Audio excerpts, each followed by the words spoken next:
말씀의 주제는 믿음은 뭘까? 라는 주제예요. 제목 짓기가 참 어려워요. 여러분, 믿음. 그럼 믿음이라는 말은 뭔가를 믿고 행동한다는 거예요. 믿는다라는 건 그냥 믿다, 믿었다 끝이 아니죠. 보통 우리가 뭔가를 믿으면 믿음대로 행동을 해요. 여러분, 오늘이 올 줄 아신 분 계시나요? 어제 잠을 잘 때 내일이 이대로 똑같이 이런 하루가 될 거야. 내일은 일요일이겠지. 내일은 똑같이 예배를 드리겠지. 이렇게 믿으신 분 다 없다고 하실 거예요. 근데 그건 믿은 거예요. 왜냐면 보통 믿음이라고 하는 건 확실한 증거가 없어요. 내일에 대한 어떤 사실이 없어요. 팩트가 아니죠. 여러분, 내일은 오지 않았잖아요. 근데 우리는 어떻게 내일을 믿죠? 오늘 죽을 수도 있는데 어떻게 내일이 올 수 있다라고 긍정할 수 있냐라는 거예요. 보통 이건 우리가 내일을 믿고 있는 거예요. 그리고 사람은 보통의 메커니즘이 뭐와 연결이 되어 있냐면 내가 알고 있는 지식과 연결된 게 아니라 내가 믿고 싶은 혹은 내가 믿고 있는 것으로 내일을 살아간다는 거죠. 바로 믿음이 뭘까라는 거예요. 여러분, 사람만이 인지를 할 수 있어요. 사람만이 상상을 할 수 있고 사람만이 선택을 할 수 있어요. 이 이야기는 인간이 오직 다른 어떤 피조물과 차별을 갖는 건 인간만이 가상의 어떤 것을 믿고 행동할 수 있는 존재라는 거예요. 특별하다는 거죠. 믿음. 왜 인간에게만 이 믿음이라는 보이지 않는 실체가 있을까요? 여러분, 사랑 보이는 분 계시나요? 손으로 잡을 수 있는 분 계세요? 여러분, 사랑 안 보이는데 사랑을 믿죠? 믿음도 똑같은 거예요. 믿음은 보이지 않는데 우리는 믿음 때문에 살아간다는 거죠. 만약 여러분들이 오늘 힘든 일이 생겨서 너무나 좌절을 했다고 쳐봅시다. 근데 그렇게 힘들고 어려운 상황에서도 내일이 올 거라는 믿음이 있으면 어떻게 되죠? 떨치게 되죠. 결국 사람한테 제일 중요한 건 믿음이라는 얘기예요. 뭘 믿느냐. 이게 굉장히 중요하다는 거죠.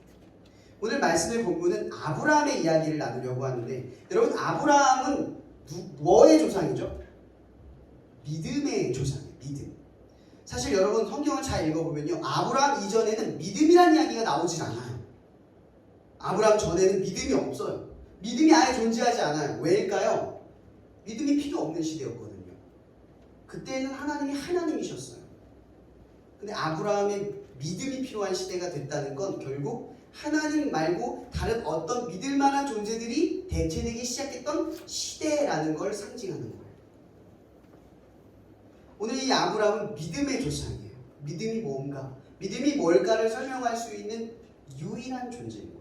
우리는 이 아브라함을 통해서 우리가 가진 믿음이 뭔지를 이해할 수 있다라는 거죠. 여러분, 우리 기독교에 여러분들이 구원을 받는다, 예수를 어떻게 한다, 다 믿음이죠. 여러분, 기독교에서 가장 중요한 논리를 따지자면 믿음이에요. 믿어야 구원을 받고 믿어야 뭐든 어떻게 되는 일의 성취가 있든 어떤 일의 결과가 찾아온다라고 해요. 그러니까 기독교의 가장 중요한 메커니즘은 믿음이에요. 더욱더 믿음이에요. 사람이 우리가 신앙을 갖지 않아도 믿음이라고 하는 그 생각을 가지고 내일을 바라보고 내일 모레를 바라보고 먼 미래를 꿈꾸듯이 이 믿음이라고 하는 것이 기독교의 가장 큰 핵심이라는 거죠. 근데 저는 곰곰이 한번 생각을 해봤어요. 왜 하나님이 우리를 구원하시기 위해 믿음을 만드셨을까? 다른 방식도 있잖아요. 꼭 이렇게 구원을 하셔야 했을까요? 그분은 우리가 모르는 지혜와 방법과 생각을 가지고 있을 텐데 왜 하필이면 이 믿음을 가지고 우리를 이끌고 믿음을 가지고 우리를 구원하고 왜 믿음을 가지고 또 믿게 하시냐라는 거예요. 다른 방식이 아닌 왜 이걸까? 그건 잘 모르겠어요. 그러나 제가 알 수 있는 건 바로 이런 거예요. 이런 믿음이라는 건 다른 말로 표현하면 여러분 중심에 뭘 두고 있느냐. 이런 마음 중심에 가장 중요하게 여기고 있는 게 있을 거예요. 여기 그거 없는 사람 없어요. 자기 마음에, 자기의 생각에, 내 인생에, 내 삶에 지금 가장 중요한 걸 자기 중심에 둬요. 여러분, 이 중심에 이걸 두기 시작하면 그 중심을 바탕으로 계획을 잡죠. 여러분, 지금 무슨 기간이에요?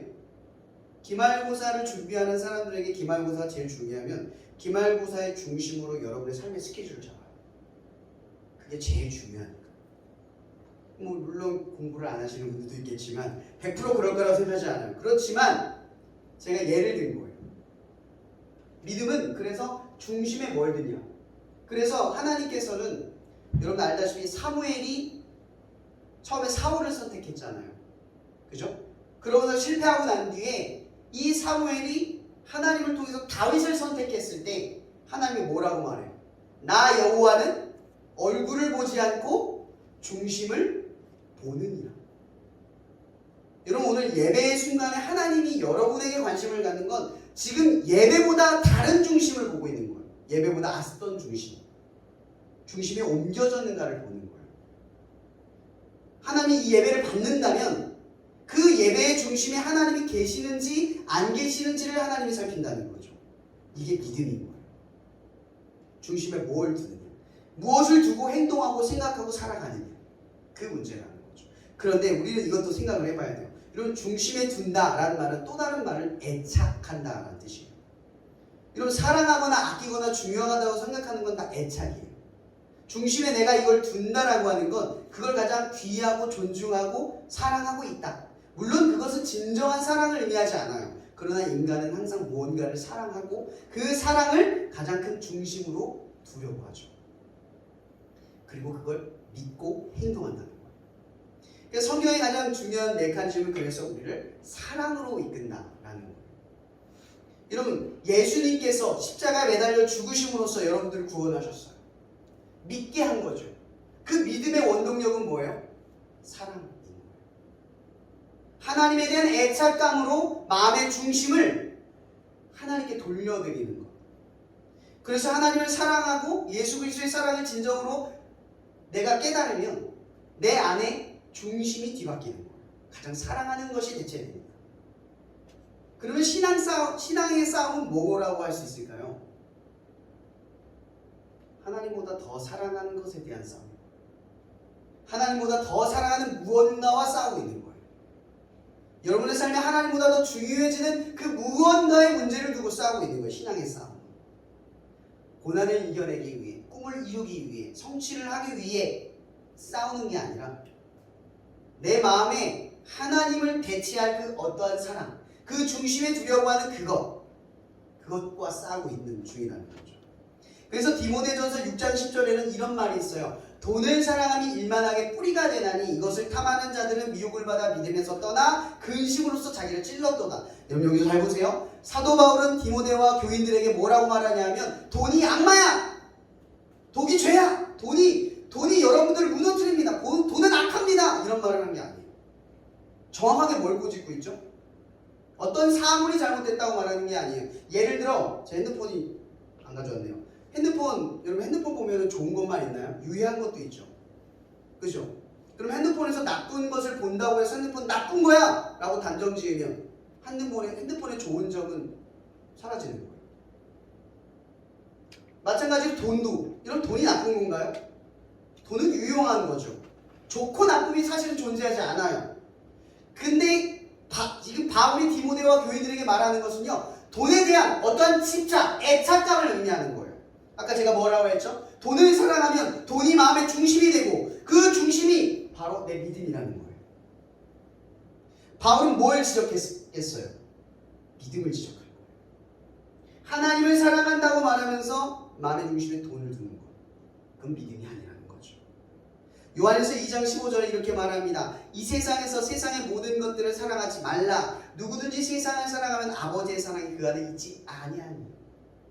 마태복음 6장 24절 그리고 19장 22절에 말합니다. 한 사람의 두 주인을 섬기지 못할 것이니 혹 이를 미워하고 저를 사랑하거나 혹 이를 중히 여기고 저를 경히 여김이라. 너희가 하나님과 재물을 겸하여 섬기지 못하리라. 분명히 성경은 말해요. 중심은 하나예요. 코어는 하나예요. 그 코어에 다른 걸 줄 수가 없다는 거죠.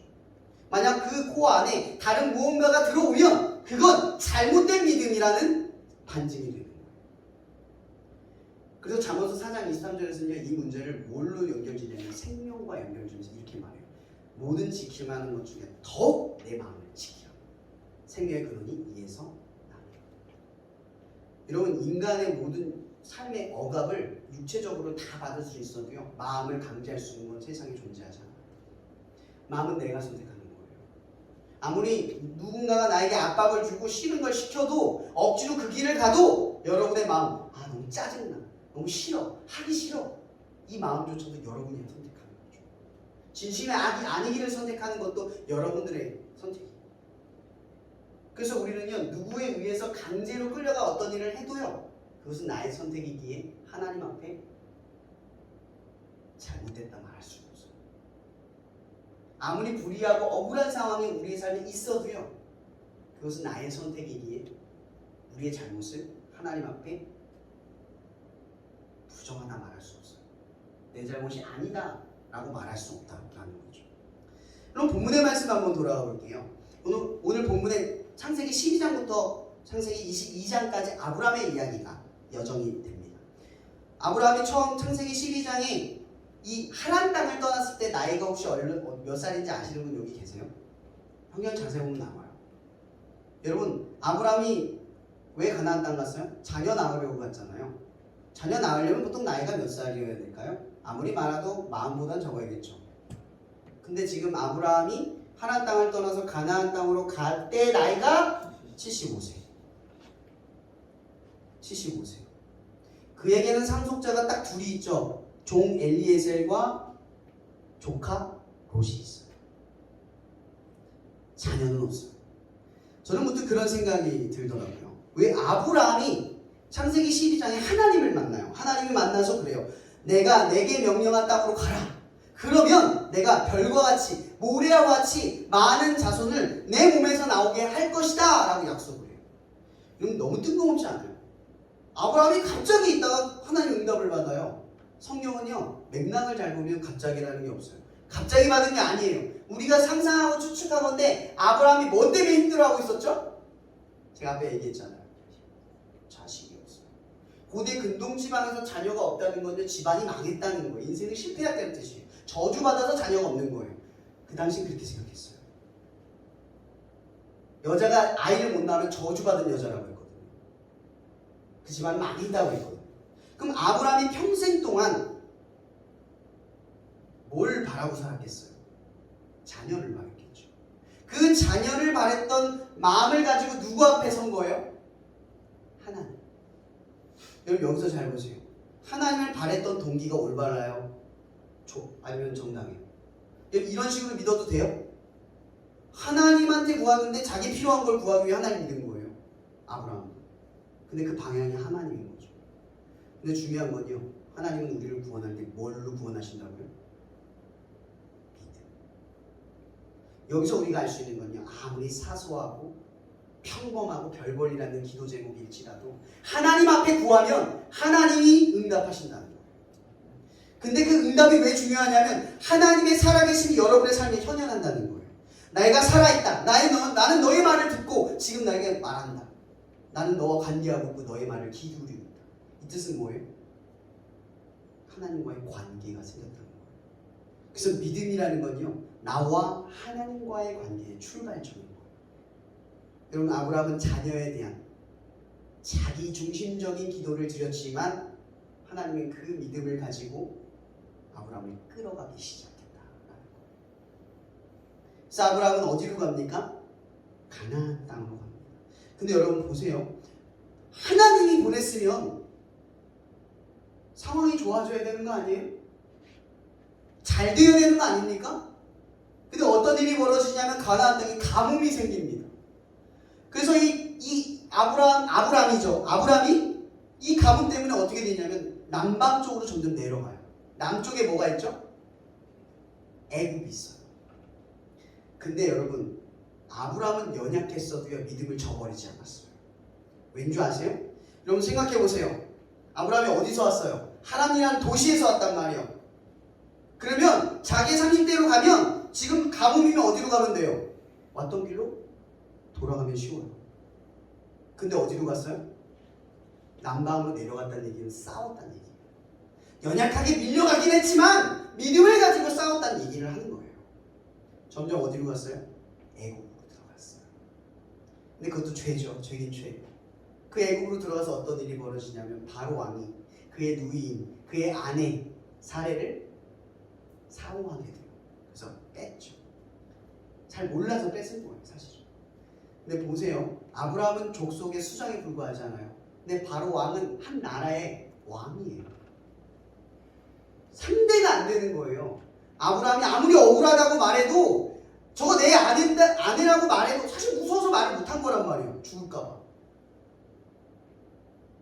그럼 아브라함은 호소할 데가 없는 건데 아브라함이 그때 어디다 기도했을까요? 성경에 안 나와요. 그 전날 어디다 기도했을까요? 사례를 바로 왕에 뺏겨서 바로 잠을 자진 않죠. 왕이니까 며칠 씻기고 향유를 입히고 그런 기간이 있을 거 아니에요. 그런 기간 동안 아브라함은 뭘 했을까요? 기도했다는 거죠. 성경은 나오지 않아요. 그러나 우리는 상상하고 추측할 수 있어요. 아브라함이 가만히 있었겠어요? 자녀를 구하기 위해서 그렇게 애절하게 기도하다가 가나안 땅을 갔는데 자기 아내를 눈앞에서 뺏겼는데 기도 안 했겠어요? 했겠죠. 아브라함이 기도를 하는 거예요. 그래서 어떻게 되나요? 사례가 기적같이 돌아와요. 정말 말도 안 되게 돌아와요. 하나님이 재앙을 내렸어요. 이게 나중에 출애굽기 10가지 재앙이랑 똑같다는 얘기도 있어요. 그 비슷한 재앙이 애국에 일어나면서 사례가 이게 저 선지자의 아니구나. 그래서 바로 왕이 무서워서 보내버려요. 근데 보내기만 하나요? 재물까지 좀 보내버려요. 갑부가 돼요. 근데요, 되게 신기한 게 뭔지 아세요? 보통 여러분 애국 땅은 큰 도시잖아요. 돈 많이 벌었어요. 왕이 인정했잖아요. 왕도 무서워요. 그럼 애국 땅 안 떠나는 게 정상이잖아요. 거기 정착하면 되잖아요. 근데 아브라함이 애국을 떠나요. 왜일까요? 저는 여기서 중대한 이유를 찾아요. 뭐냐면 이질감. 여러분 믿음이 생기면요 세상과 전혀 다른 이질감이 생겨요. 왜냐하면 나는 다른 존재가 됐거든요. 하나님을 믿고 그 행동의 양식을 따라보면 이 세상의 방식이 이질감이 느껴요. 그 도시에 살아가는 것이 내 세상이 아닌 것처럼 느껴져요. 그래서 아브라함은 어디를 떠나요? 애국을 떠나요. 근데 안타깝게도요 그의 조카인 롯이 애국을 떠나지 못했어요. 아브라함 쫓아오긴 했는데 마음이 애국에 있어요. 그게 무슨 얘기냐면 애국 도시에 있다는 거예요. 세상의 가치에 들어가 버린 거예요. 롯이. 참 안타깝죠. 그래서 롯과 아브라함이 찢어지죠. 또 안타까운 상황이 계속 벌어져요. 그래서 이 롯이 어디로 갑니까? 소돔과 고모라 도시로 가요.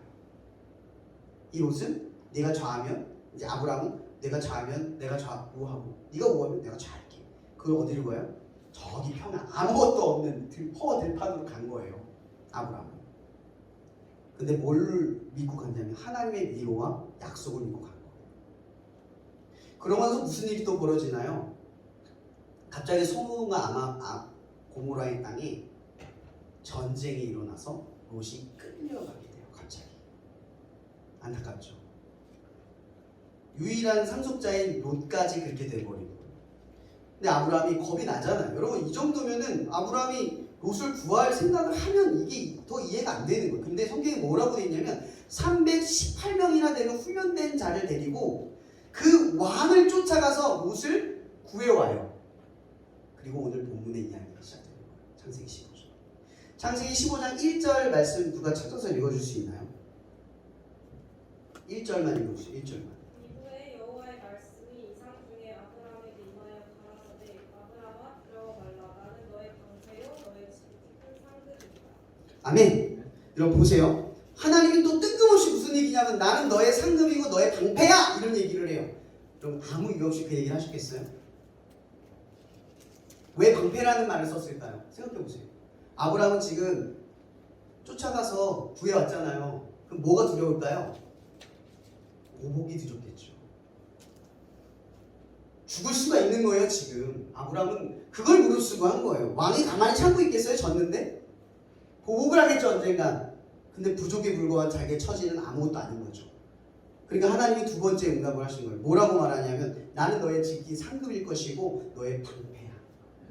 뜬금없이 하나님이 응답을 하신 게 아니라 아브라함이 지금 구하고 나오니까 제정신이 들고 나니까 죽겠는 거예요. 또 기도를 한 거죠. 요즘 아브라함에게 뭐가 생겼는 줄 아세요? 힘들고 어려우면 누가 떠올라요 지금? 하나님이 자꾸 떠올라요. 자기가 안 된다고 느끼면 하나님을 찾아요. 근데 우리는 보통 믿음을 갖고 있잖아요. 안 되면 하나님 찾는 게 아니라 방법을 쫓아. 사람들한테 물어보죠. 더 나은 방법이 없는지 인터넷을 찾아봐요. 근데 아브라함이 변화하기 시작했어요. 그 변화는 뭐냐면 내가 안 될 때 하나님을 믿는 거예요. 믿는 증표가 뭐예요? 기도하기 시작했다는 거죠. 내가 할 수 없을 때 하나님은 하신다라는 믿음이 서서히 아브라함의 중심에 들어오기 시작한 거예요. 그래서 하나님은 정확하게 말한 거죠. 내가 너의 상급이야. 여러분, 아브라함을 살린 건 믿음이지 능력이 아니에요. 아브라함을 살린 건 그의 재능이 아니라 하나님에 대한 믿음이에요. 내가 너의 큰 상급이고 방패라는 말에 대한 믿음이 있으니까 나를 보복할 것에 대한 두려움이 사라진 거죠. 이게 믿음의 능력이에요. 그래서 히브리서의 기자는 이런 말이에요. 이런 상황은 능히 세상이 감당할 수 없다. 여러분, 믿음만큼 중요한 게 없어요. 하나님을 제대로 믿은 사람만큼 무서운 사람이 없어요. 못할 사람이 없기 때문에. 두려워하지 않기 때문에. 근데 우리가 대부분 두려움과 절망과 어려움에 휩싸이는 이유는 믿음이 없기 때문에. 그러니 우리의 가장 중요한 싸움은 믿음을 갖느냐 안 갖느냐의 싸움이지 하나님이 축복을 하시느냐 아니냐의 싸움이 아닌 거예요. 매번 우리의 싸움은 믿음을 가지고 살아가느냐 못하느냐의 싸움인 거예요. 그 싸움을 반복해서 이기면 우리는 점점 세상이 감당할 수 없는 존재로 뒤바뀌기 시작해요. 그리고 오늘 본문의 이야기를 봅니다. 하나님은 거기서 끝나지 않아요. 이렇게 말합니다. 이거 지난 주일날 나누었던 말씀이에요. 최태호 목사님께서 그죠? 그 말씀하실 때 이 말씀이 있었어요. 내 상속자는 이제 늙은 종 다메섹 사람 엘리에셀 뿐입니다. 그럼 엘리에셀이라는 이름의 뜻이 뭔지 아세요? 하나님은 도움이다라는 뜻이에요. 그만큼 이 엘리에셀의 신앙이 정말 좋았던 사람이란 뜻이죠. 얼마나 좋았냐면 그는 걸으면서 기도했어요. 그래서 리브가를 만나는 기적을 경험을 하죠. 믿음이 얼마나 좋아요. 여러분 기도하면 뭐 생각나요? 두 손을 모으고 눈을 감고 어디에 가야 되는 걸 생각하잖아요. 근데 얼마나 하나님과 친밀하면 아무 때나 기도가 나와요. 그래서 그의 이름이 엘리에셀이에요. 하나님이 도우시오. 그의 이름과 걸맞는 인생을 살아가고 있는 거죠. 근데 이 아브라함이 그렇게 말하는 거예요. 이 엘리에셀 뿐입니다. 하나님은 따지는 거예요. 내가 너의 지극히 큰 상급이고 방패야 라고 말하자마자 이 말을 한 거예요. 되게 믿음이 없는 말 같지만요, 믿음이 있는 말이에요. 왜냐하면 믿음이라는 건요, 하나님에 대한 관계가 있다는 거예요. 믿음은 하나님의 관계에 실린 거지 하나님의 능력이나 내가 가진 믿음을 가지고 어떤 결과물에 대한 기대치를 갖고 있는 게 아니에요. 하나님의 관계를 믿는 거죠. 내가 이런 말을 해도 하나님은 응답하시고 나와 관계하시고 대답하실 거다. 나를 바른 길로 인도하실 거다라는 믿음이라는 게 생기는 거예요. 나는 부족하고 연약하지만 하나님은 나를 끝까지 이끌 거다라는 관계적 믿음이 생긴다는 거예요. 그래서 뭐라고 말하냐면 그가 말하죠. 하나님께서 말합니다. 내 몸에서 날짜가 내 상속자가 될 것이며 별과 같이 모래와 같이 많은 자손을 내게 주리라. 근데 이 본문 앞에 뭐라고 되는지 아세요? 또 이르시되. 또 두 번 말한 거예요. 첫 번째 말할 때는요, 이 말의 의미를 아브라함이 몰랐어요. 근데 두 번째 말할 때는요, 이제는 달라요. 그러니까 이런 말이 나온 거예요. 아브라함이 6절에 아브라함이 여호와를 믿으니 여호와께서 그의 의를 뭐예요? 믿음을 의로 여기시고. 여러분, 아브라함이 하나님을 믿은 건 뭐가 이루어진 게 아니에요. 별과 같이 많은, 모래와 같이 많은 자손이 생겼습니까? 안 생겼잖아요. 근데 아브라함이 믿었어요. 근데 여기서 우리가 기억할 것, 아브라함이 믿은 게 대단한 게 아니라요, 아브라함을 믿게끔 하신 하나님이 대단한 거예요. 우리는 내가 요즘의 시대에는요, 주체성이 되게 중요한 것 같아요. 내가 종교를 가졌다, 내가 하나님을 믿었다가 아니죠. 여러분, 내가 예수를 믿었다가 아니에요. 한번 생각해 봅시다. 여러분, 예수님이 십자가에 매달려 죽으시고 그분은 부활하셨어요. 여러분, 이거는요 팩트예요. 역사적으로도 증명이 되어 있는 사실이에요. 여러분, 믿음이라는 건요, 요한복음에 의하면 영접하는 자, 곧 하나님의 아들이 되는 권세를 얻을 것이다. 이 말은요, 믿음은 뭔가를 받아들이는 일이라는 거예요. 그 얘기는 뭐냐면요, 이미 사실인 것을 받아들이느냐 아니냐의 문제예요. 여러분, 믿지 않기로 결단한 사람들은요, 아무리 사실을 얘기해줘도 안 믿어요. 여러분 사실을 믿는 것 같죠? 우리가 굉장히 합리적인 판단을 하고 살아가는 것 같죠? 아니요, 우리는 아무리 합리적인 사실들을 쭉 넣어도요, 내가 믿고 싶은 것만 믿어요. 그게 우리예요. 근데 성경이 사실이 아니라고 말하기에는 사실인데도 우리는 나의 믿음, 그러니까 내 생각, 내 합리적 사고가 이 믿음보다 더 합리적 믿음의 실체를 갖는 거예요. 안 믿는 거죠. 그래서 성경은 영접하는 것이다. 믿음은 하나님을 받아들이는 것이다 라고 이야기를 하는 거예요. 이게 믿음인 거죠. 근데 우리는 하나님을 받아들이는 게 여러분 주체가 강해요. 내가 예수를 믿었어. 내가 교회를 갔어. 내가 하나님을 믿어. 여러분, 하나님은 여러분이 안 믿어도 하나님이세요. 여러분들이 예수님을 안 믿어도 예수님이 십자가에 매달려 죽으시고 부활하셔서 우리를 구원하셨어요. 우리 그냥 받아들이는 거예요. 사실을 받아들이는 우리가 그것에 대한 믿음을 갖는 것이지, 내가 믿는다고 해서 주님이 십자가에 매달려 죽고 부활하신 역사가 생겨나는 게 아니라는 거예요. 믿음의 주체는 내가 아니라 하나님이고 예수님. 아브라함의 믿음은 아브라함이 하나님을 믿은 게 아니라 하나님께서 아브라함에게 믿음을 주시는 거예요. 이게 역사라는 거죠. 믿음이 뭘까요? 내가 주체가 되지 않는 거예요. 나의 믿음은 내 주체가 아니에요. 여러분, 그릇된 종교가는 뭐라고 가르칩니까? 내가 하나님을 믿었다를 강조해요. 그렇기에 이러한 믿음은 보상의 심리를 반드시 갖게 되죠. 내가 믿은 하나님이면 뭔 생각을 해요? 내가 하나님을 위해서 뭔가를 했으니까, 믿었으니까 어떤 결과가 와야지 당연하게 생각을 해요. 그건 종교적 믿음이에요. 그런데 내 믿음조차도 하나님이 부여하신 것이라면 이건 내 공로가 아니에요. 나의 구원조차도 하나님의 은혜예요.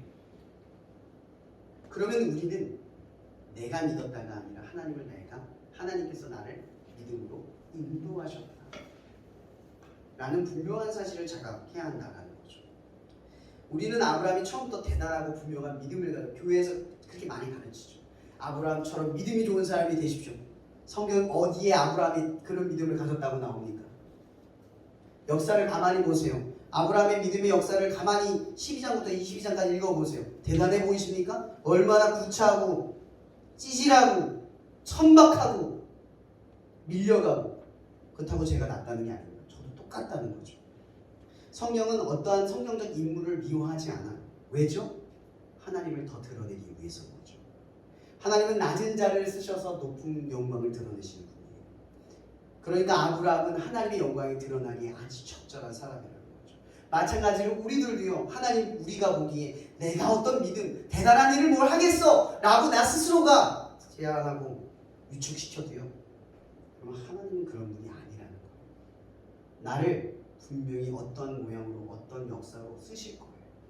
중요한 건 이거예요. 그런 하나님에 대한 믿음을 갖느냐는 거죠. 그럼 하나님의 역사를 경험하고 싶으면 하나님을 믿어야 돼요. 내가 하나님을 믿는 걸 믿지 마세요. 내 믿음의 크기가 하나님의 능력이 나타나는 통로가 아니에요. 내가 믿는 하나님이 통로예요. 하나님 그분이 우리에게 역사하시는 거예요.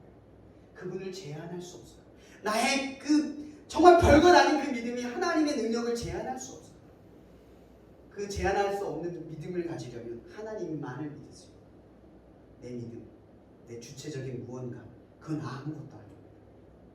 제일 중요한 건 내가 하나님을 믿는 거예요. 여러분 보세요. 결국 아브라함은 죽을 때 별과 같이 모래와 같이 많은 자손을 낳고 죽었습니까? 아니요.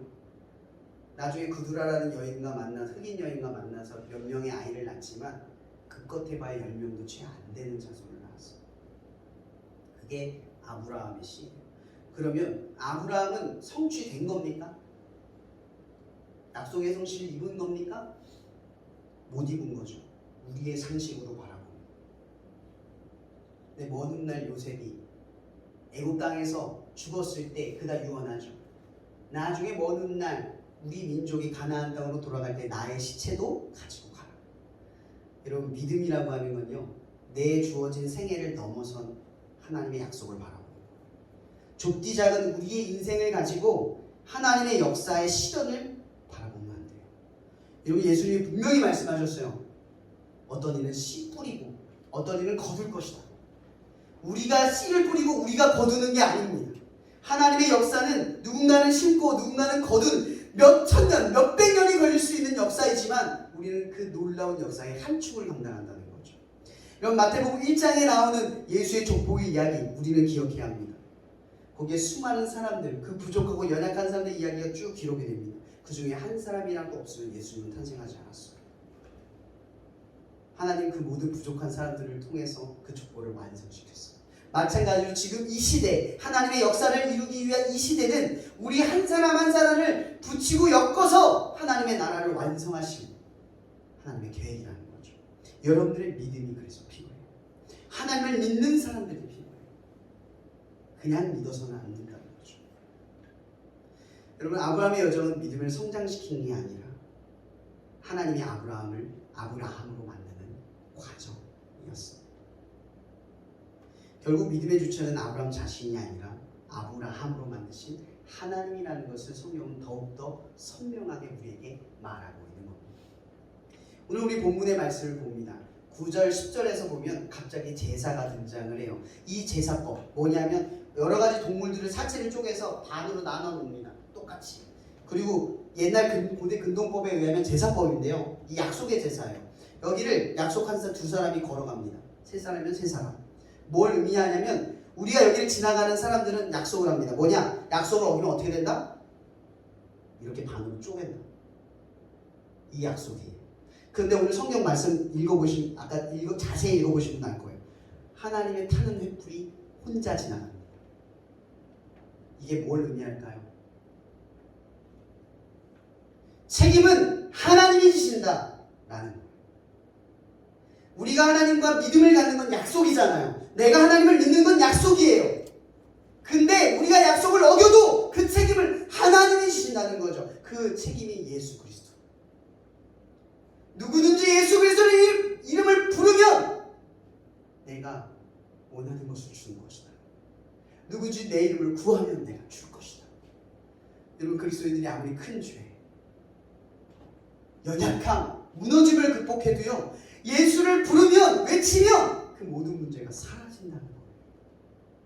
하나님이 책임져 주시기 때문에. 그래서 믿음을 갖는 사람들은요, 내 믿음을 스스로 책임지려고 하지 마세요. 그건 하나님을 못 믿는 행위예요. 나조차도 안 믿는 것은요, 나를 믿는 하나님을 안 믿는 거예요. 우리의 믿음은 이걸 믿는 거예요. 하나님이 책임지시. 그래 우리는 믿음을 갖고 행동하는 거예요.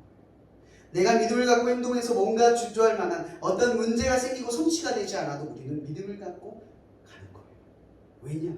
책임은 하나님이 지시니까. 여러분, 아브라함이 아브라함으로 뒤바뀌는 이 역사, 황세원이 그리스도인으로 뒤바뀌는 역사, 여러분들이 그리스도인으로 뒤바뀌는 역사는 바로 이러한 지점에 있다라는 거예요. 여러분, 아브라함은 아브라함이 되는 순간부터 하나님이 하나님이 되셨습니다. 여러분들은 그리스도인들이 된 이후부터 하나님이 하나님이 되셨습니다. 이것이 우리에게 주어질 가장 큰 질문입니다. 나는 지금 무엇을 믿고 있나? 반드시 질문하십시오. 교회 안에 내가 예수를 믿고 신앙생활 열심히 한다고 착각하지 마세요. 여전히 내 믿음을 가지고 하나님을 믿는 사람들이 많습니다. 우리는 하나님을 믿는 거지 내가 믿는 믿음으로 하나님 믿는 거 아닙니다. 그러니까 내 믿음을 가지고 다른 사람을 판단하는 겁니다. 그런 판단이 어디서 나옵니까? 내가 하나님을 믿는 것이 아니라 내가 하나님을 믿는 주체가 되어버립니다. 그런 생각이 나오는 겁니다. 그리고 두 번째 질문은 우리의 믿음은 무엇이 잘못됐는가? 그 방향부터 생각해야 됩니다. 뭐라고 했죠? 중심을 살피십시오. 중심에 뭐가 있는가를 살펴보십시오. 또 다른 말로 여러분 뭘 가장 사랑하고 살아가는지 그걸 생각하십시오. 하나님을 사랑하는 싸움을 지지 마세요. 하나님을 더 사랑하십시오. 세 번째, 왜 믿음인가? 이 고민을 꼭 하십시오. 나는 왜 믿음을 갖고 있나? 여러분, 하나님의 계획은 우연이 아닙니다. 그렇다는 얘기는 여러분들의 믿음은 하나님이 주신 사명이라는 겁니다. 남들보다 내가 믿은, 여러분 옆 사람이 아니라 내가 믿은 이유가 있을 거 아니에요. 하나님이 얘가 아니라 나한테 주신 이유가 있을 거 아니에요. 여러분들이 더 선해서? 더 의로워서? 믿을만해서? 아니요. 먼저 믿는 자에게 요구하시는 것이 있기 때문입니다. 그것이 은혜입니다. 믿었으면 책임을 다하셔야 합니다. 아름다운 소식, 그 소식을 전하는 게 마땅한 그리스도인들의 역할과 사명입니다. 입을 꾹 다물면 그게 죄입니다. 누군가 남터지에 떨어지고 있는 상황을 보면서도 말하지 않으면 그게 죄입니다. 그리고 세 번째, 기독교에서 믿음이란 이렇게 생각하십시오. 아무리 사소하고 평범하고 대단하지 않아도 하나님께 기도하는 게 믿음입니다. 이런 기독교 믿음은 대단하고 거창하고 놀랍고 정말 위대한 것을 바라고 구하는 게 아니라 아브라함처럼 자녀를 달라고 구하는 그 사소함에 미치는 이게 기독교식 믿음입니다. 그러나 방향은 분명합니다. 하나님과의 관계입니다. 그리고 세 번, 네 번, 다섯 번째, 나는 무엇을 믿고 있나? 여러분, 우리는 예수를 믿고 있고 하나님을 믿으면서도 여전히 다른 걸 믿을 수 있다는 걸 생각하셔야 합니다. 그걸 생각하지 못하면 우리는 자만심에 빠질 겁니다. 그리고 여섯 번째, 내가 믿는 것이 왜 아닌가? 저는 계속 얘기합니다.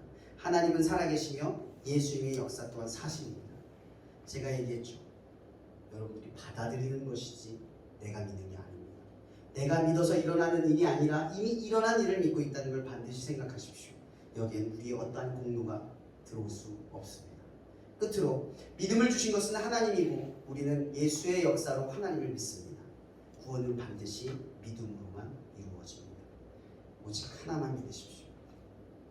기도하고 마치겠습니다. 하나님, 이 시간도 우리의 작고 사소한 믿음을 가지고 하나님께 나아오기를 바라시는 하나님의 그 뜻하심을 우리가 기억합니다. 하나님, 우리가 어떤 문제에 봉착하든 지극히 사소하고 하나님과 상관없는 것일지라도 내가 힘들고 지치면 아브라함처럼 하나님께 구하게 도와주시옵소서.